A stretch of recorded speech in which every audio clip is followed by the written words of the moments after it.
Hello friends, welcome to the next class of learn English with Rosy Vitthal. आज हम infinitives का अगला rule करने जा रहे हैं। टी डबल ओ टू के बाद एडजेक्टिव या एडवर्ब, ये टी डबल ओ टू भी एडवर्ब ही है। जो शब्द किसी एडजेक्टिव या किसी एडवर्ब के बारे में कुछ बताए वो वो भी एडवर्ब होता है। मतलब एडवर्ब किसी दूसरे एडवर्ब के बारे में बता सकता है और एडजेक्टिव के बारे में भी बता सकता है। फिर उसके बाद हमने यहाँ इन्फिनेटिव यूज़ करना है। कैसे? He is too indifferent. इस रूल का मतलब है कि किसी व्यक्ति में कोई गुण या दोष इतना ज़्यादा है, मतलब ज़रूरत से ज़्यादा है कि उसकी उस गुण या दोष की वजह से ये काम नहीं हो सकता है। अब ये ध्यान रखिएगा, इसका मीनिंग हमेशा नहीं में आएगा, पर हमको नहीं कहीं लिखना नहीं है। ही इज़ टू इनडिफरेंट, वो इतना ज़्यादा इनडिफरेंट है, उदासीन। जब हम किसी चीज़ के प्रति उदासीन होते हैं तो हमें उसमें कोई दिलचस्पी नहीं होती है। सो वो इतना ज़्यादा उदासीन है टू टेक एनी इंटरेस्ट, कि वो कोई इंटरेस्ट नहीं लेता है। ले सकता है पर वो नहीं लेता है। तो इस सेंटेंस को लिखने का एक तरीका तो ये है। दूसरा तरीका क्या है? He is so indifferent. पहले तो यहाँ पर कुछ बताना चाहती हूँ मैं आपको। कई बार क्या होता है कि स्टूडेंट किसी का कोई गुण या दोष बता रहे हैं, किसी का कोई अच्छी या ख़राब क्वालिटी बता रहे हैं, तो वो सो यूज़ करते हैं और उसके बाद सेंटेंस ख़त्म हो जाता है। जैसे कहते हैं कि the train is so let, she is so good, she is so hard working, he is so rich. तो ये गलत है। आप खाली इतना कहकर कि he is so rich full stop, तो वो गलत है। जब भी आप किसी का गुण या दोष सो लगाकर बताओगे तो आपको दैट लगाकर उसका रिजल्ट बताना पड़ेगा कि इस गुण या दोष का इतना ज़्यादा होने का क्या असर हुआ। सो ही इज़ सो इनडिफरेंट, यानी टू की जगह हमने सो लगा दिया, फिर हमने दैट लगाया और दैट लगाकर हमने इस पार्ट को पूरे सेंटेंस में कन्वर्ट कर दिया। दैट ही डज़ नॉट, ये टू हट जाएगा, टेक एनी इंटरेस्ट, यानी वो इतना ज़्यादा उदासीन है कि वो कोई दिलचस्पी नहीं लेता। अब ये देखो नॉट आ गया अपने आप। अब ये सेंटेंसेस में जैसे पेपर में आता है कि ये आपको सेंटेंस दिया होगा तो कहा जाता है कि री राइट द सेंटेंस रिमूविंग ये वाला टू और ये टू, मतलब रिमूव टू। तो उसका मीनिंग यही होता है कि आपको इस सेंटेंस को ऐसे लिखना है। और एक तरीका होता है कि आपको ये सेंटेंस दिया होगा और आपको कहा जाएगा कि right this sentence in negative form, तब भी यही तरीका है। नेगेटिव फॉर्म का मतलब है कि नॉट लगाइए लेकिन मीनिंग चेंज नहीं होना चाहिए। सो ये तरीका है। The water was too cold, पानी इतना ज़्यादा ठंडा था, टू ड्रिंक, कि उसे पिया नहीं जा सकता था। अब क्या है कि जो ये वाला इन्फिनेटिव है इसका सब्जेक्ट भी यही मान लिए यही होता है। अब आप कहोगे पानी तो पी नहीं सकता बल्कि पानी को पिया जाता है, तो ये पैसिव वॉइस होना चाहिए। इस पैटर्न की खासियत यह है कि अगर आपका सब्जेक्ट कोई नॉन लिविंग है, कोई बेजान चीज़ है और यहाँ पर मीनिंग पैसिव वॉइस में बन रहा है और हम एक्टिव लगा रहे हैं तो वो भी ठीक माना जाता है। तो आप चाहें तो टू ड्रिंक भी लिख सकते हैं, टू बी ड्रंक, दोनों ठीक है। लेकिन जब हम इसको लॉन्ग मेथड में लिखेंगे तो हम, अगर ये पैसिव है, मतलब अगर इसकी सेंस पैसिव निकलती है तो हमको लॉन्ग में तो पैसिव ही लिखना पड़ेगा। लेकिन शॉर्ट मेथड में हम ये लिबर्टी ले सकते हैं कि हम कोई चीज़ हमारा सब्जेक्ट है और यहाँ पैसिव वॉइस मीनिंग निकल रहा है और हम एक्टिव वॉइस यूज़ करें तो वो गलत नहीं है। और एक बात का ध्यान रखिएगा, वो मैं आपको अगले सेंटेंस में बताती हूँ। सो इसका लॉन्ग मेथड क्या होगा? द वाटर वाज सो मतलब होता है 100।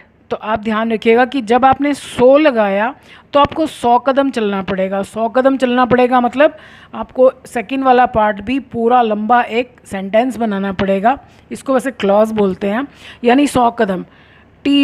टी डबल ओ टू मतलब फिर आपको 2 ही कदम चलना है, यानी छोटा मेथड है।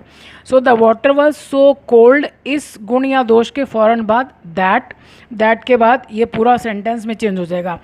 अब पानी इतना ज़्यादा ठंडा था कि उसे पिया नहीं जा सकता था। आप हिंदी करोगे ना, अगर हिंदी आपने ठीक से कर ली तो जो आपने हिंदी की उसी की इंग्लिश करनी है आपको। तो इट कुड, अब ये टेंस का ध्यान रखिएगा, यहाँ पर वॉज है तो आप यहाँ पर कैन नहीं लगा सकते।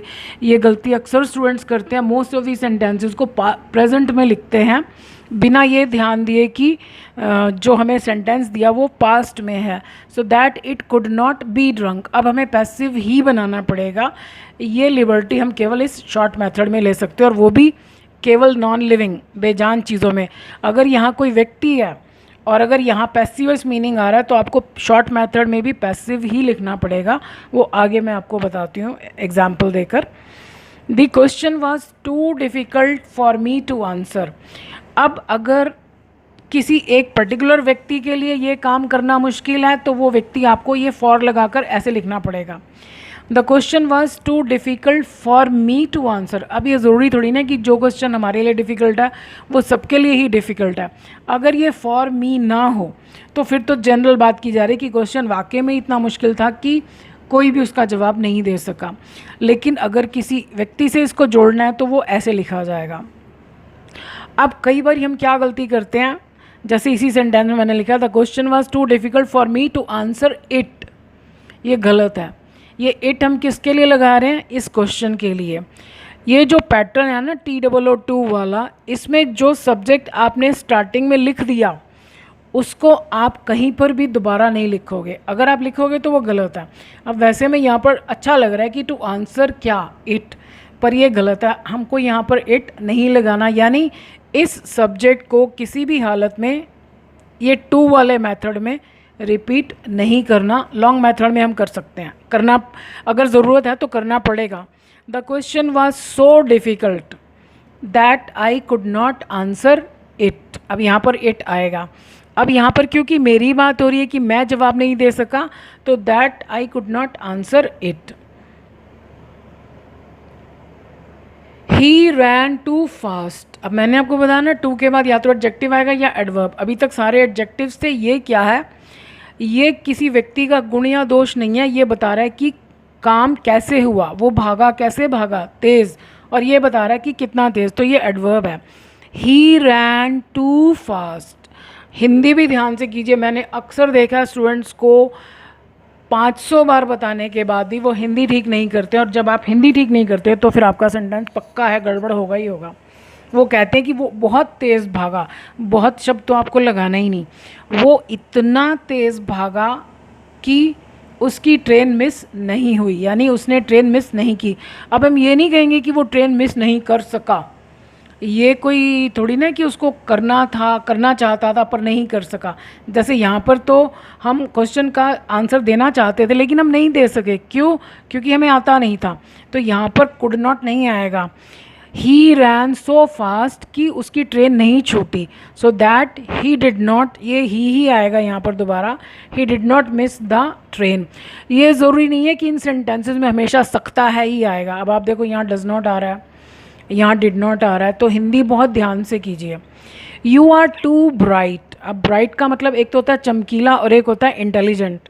सो you are too bright to be confused. अब आप देखो, तुम इतने ज़्यादा इंटेलिजेंट हो कि तुमको कंफ्यूज नहीं किया जा सकता, तो यानी ये काम तुम्हारे साथ होना है, तो ये पैसिव वॉइस होना चाहिए। अब जैसे हमने यहाँ तो एक्टिव वॉइस पैसिव वॉइस दोनों में से कोई भी लगा सकते हैं क्योंकि यहाँ पर नॉन लिविंग है, पर यहाँ पर हम ये लिबर्टी नहीं ले सकते। अगर यहाँ पर पैसिव वॉइस है तो यहाँ पैसिव ही लिखना पड़ेगा। मान लिया गलती से हमने टू कन्फ्यूज़ लिख दिया तो उसका मीनिंग क्या होगा कि तुम इतने ज़्यादा इंटेलिजेंट हो कि तुम कन्फ्यूज़ नहीं कर सकते हो, तो फिर बताना पड़ेगा किसको, तो गलत हो जाएगा।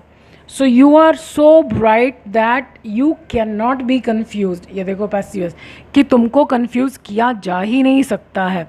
तो जब सब्जेक्ट को ये वाला काम, मतलब उसके साथ ये काम होना, तो पैसिव वॉइस। हाँ, अगर वस्तु है तो आपकी इच्छा, आप चाहे एक्टिव वॉइस यूज़ कीजिए, पैसिव कीजिए, लेकिन लॉन्ग मेथड में ये लिबर्टी, ये छूट हम नहीं ले सकते हैं, ये आज़ादी नहीं है, फिर पैसिव में ही लिखना पड़ेगा। सो आई होप इन्फिनेटिव का ये रूल भी आपको क्लियर हो गया होगा। इन्फिनेटिव एक बहुत इंपॉर्टेंट टॉपिक है और उसके सारे ही रूल बहुत इंपॉर्टेंट हैं। सो अगली वीडियो में मिलते हैं एक और नए रूल के साथ इन्फिनेटिव्स के बारे में। I wish you all the best. Thank you for watching this video.